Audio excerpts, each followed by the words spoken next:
Forerunner 645 has the tools to help you bring your performance up to speed.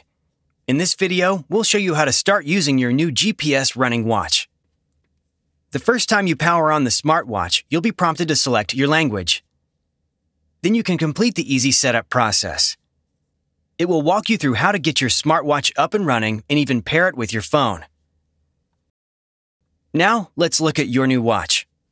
On the top left, you'll see the light key, which you'll use to activate the backlight and to access the controls menu. Hold the light key to access the controls menu, which you can use to turn on Do Not Disturb, lock your device, and access your virtual wallet to make contactless payments. Below that are the up and down keys.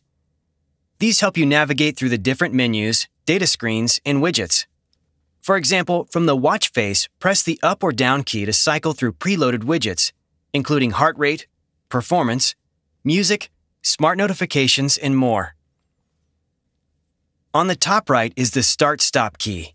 In addition to starting, pausing, and stopping timed activities, use this key to make menu selections. Finally, on the bottom right is the Back key. Press it to return to the previous screen, or during timed activities, press it to mark a lap. To access the menu, press and hold the Up key. In the menu, you can update your preferences for the currently selected activity, such as changing data screens or setting up an alert, or access general settings for your watch. On compatible models, press and hold the down key to quickly access music controls from anywhere, including during timed activities. To go for a run, press the Start key. From the Run home screen, wait until GPS is ready, or press the Start key to enter the data screen loop. The watch will vibrate to let you know when GPS is ready. This normally takes just a few moments. Press the Start key again and run.